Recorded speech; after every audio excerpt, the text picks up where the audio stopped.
Assalamualaikum warahmatullahi wabarakatuh. Salam sejahtera untuk kita semua.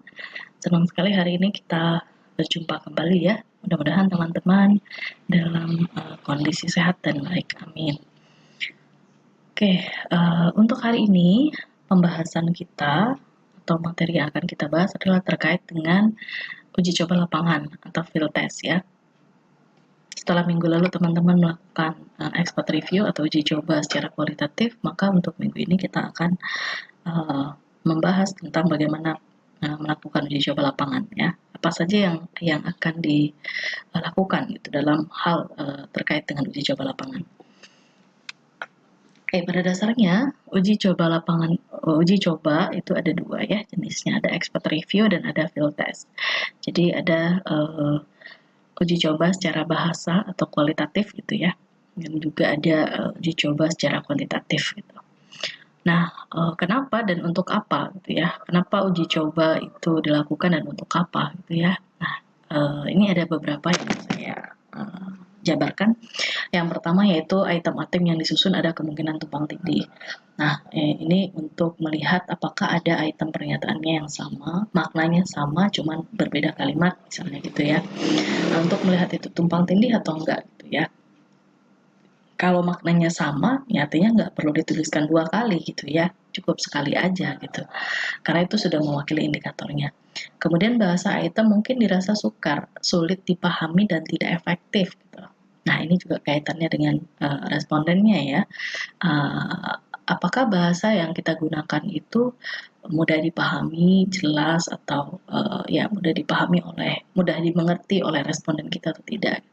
Artinya dalam hal bahasa juga kita harus menyesuaikan dengan tingkatan responden kita gitu ya. Misalnya antara siswa SMP dengan siswa SMA itu kan tingkatan bahasanya dari segi bahasanya kan berbeda. Nah, harusnya kita menggunakan bahasa yang lebih sederhana kalau untuk siswa SMP dibandingkan untuk siswa SMA gitu ya. Supaya lebih mudah dipahami oleh respondennya. Kemudian mengukur berapa jumlah item yang efektif dan tepat sasaran gitu ya. Nah, ini untuk melihat nanti apakah item ini mewakili indikator atau tidak gitu ya. Itu yang dikatakan item ini efektif dan tepat sasaran gitu ya. Valid, reliable, kita berbicara mengenai itu gitu ya. Terus memperoleh masukan, kritikan, input dari subjek tryout gitu. Baik itu di expert review ataupun field test, pada dasarnya ketika kita melakukan uji coba ini, inputnya adalah kita memperoleh masukan gitu ya, atau kritikan terkait dengan skala yang sudah kita buat gitu. Terus mengetahui berapa lama waktu yang diperlukan untuk mengerjakan tes. Nah, namanya kita melakukan uji coba gitu ya, perkiraan waktunya kan masih kita kira-kira gitu ya. Nah, setelah melakukan uji coba ini kita akan menjadi tahu gitu berapa lama waktu yang efektif untuk mengerjakan uh, skala yang sudah kita susun gitu ya. Terus karena minggu lalu kita sudah membahas mengenai expert review, maka untuk minggu ini kita fokus ke field test atau kuantitatif gitu ya. Untuk apa dilakukan? Atau apa sih uji coba kuantitatif itu gitu ya. Jadi uji coba kuantitatif itu merupakan sebuah langkah evaluasi. Evaluasi terhadap apa? Terhadap fungsi item secara kuantitatif gitu ya.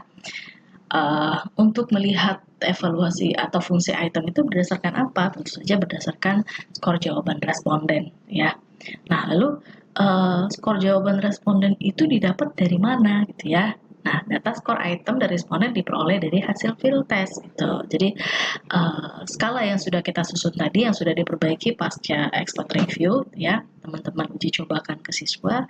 Nah, setelah siswa mengisi jawabannya dan mengumpulkan kembali ke kita, nah, itu kita akan melakukan tahap selanjutnya adalah akan melakukan skoran gitu ya. Nah, dari sana kita mendapatkan skor dari item itu tadi gitu ya.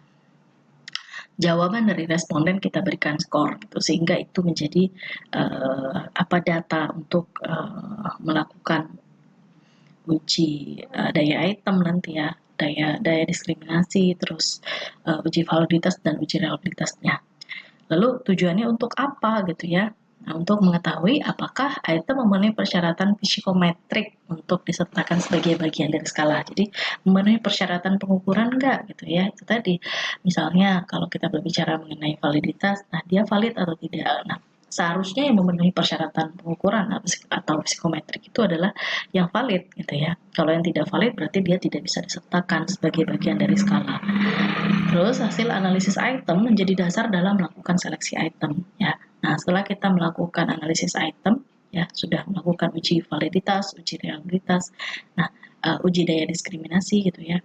Di sana kita akan bisa melakukan seleksi terhadap item ya. Misalnya dari hasil uji validitas ada misalnya dari 30 item itu ada 2 item yang tidak valid gitu ya. Nah, maka apakah item ini akan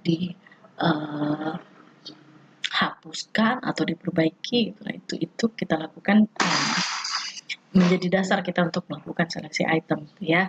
Nah, seleksi item itu apakah itemnya akan gugur atau diperbaiki dan lain-lain gitu. Itu untuk bisa melakukan seleksi item itu kita harus melihat hasil analisis itemnya.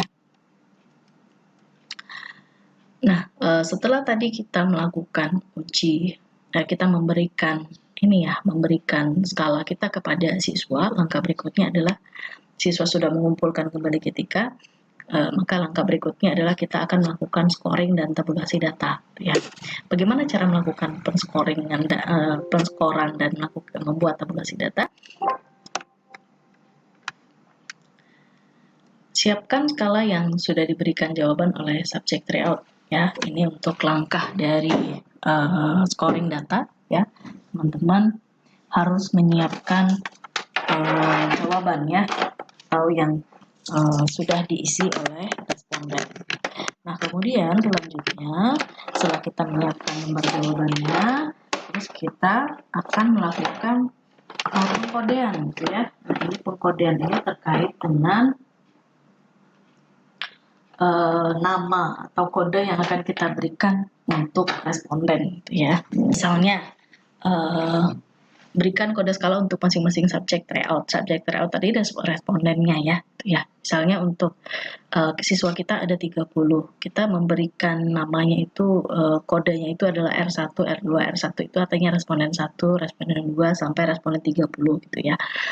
Nah, setelah kita memberikan kode gitu ya, pastikan beri tanda untuk item favorable dan unfavorable. Jadi kita sudah harus memisahkan mana item yang positif atau negatif, atau kita sudah menandai gitu ya, supaya nanti memudahkan kita untuk memberikan skor gitu ya. Karena antara item favorable dan unfavorable, itemnya itu berbeda.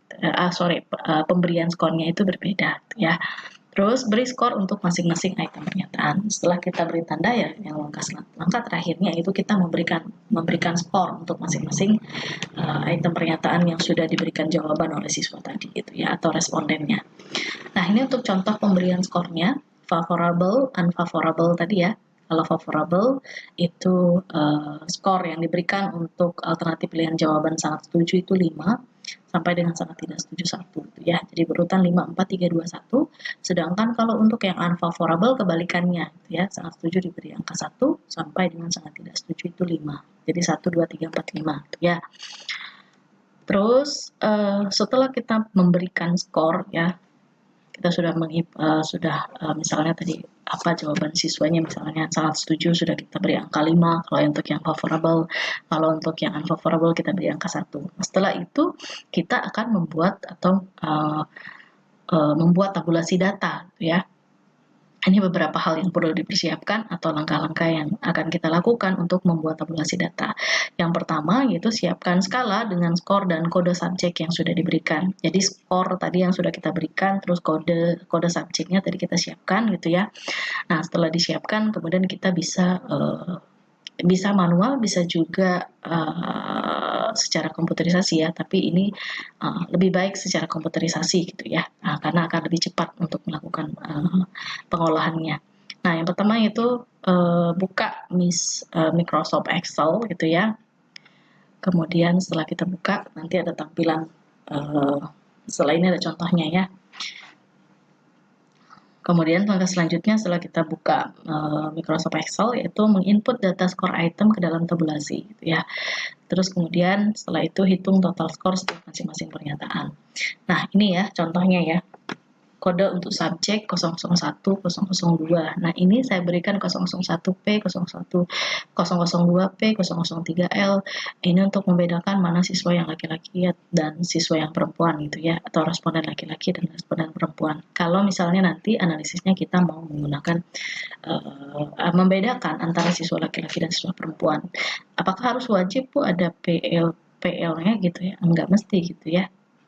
Diberikan kode R1, R2 seperti yang sebelumnya tadi juga nggak apa-apa, atau 001 itu untuk siswa atau individu satu gitu ya, itu juga tidak masalah.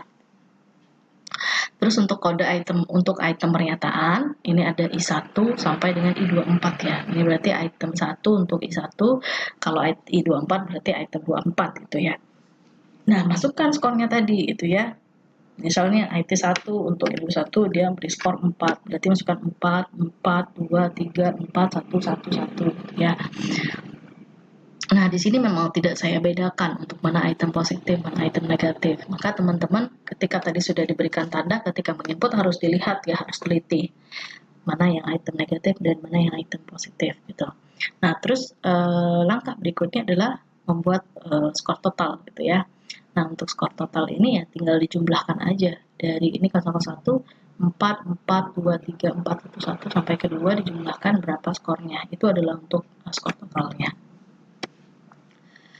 Baik, itu tadi penjelasan tentang uji kuantitatif ya, atau uji coba kuantitatif atau field test. Nah, untuk tugas, teman-teman silahkan lakukan penskoran dan buat tabulasi data dari hasil uji coba lapangan yang telah dilakukan. Jadi bagi teman-teman yang sudah melakukan uji coba lapangan, silahkan dibuat dilakukan atau diberikan skor jawabannya gitu ya, jawaban yang sudah diberikan oleh siswa, kemudian buat tabulasi data dari hasil uji coba itu tadi.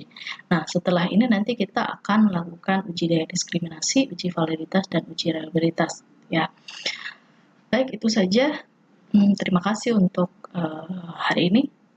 Assalamualaikum warahmatullahi wabarakatuh.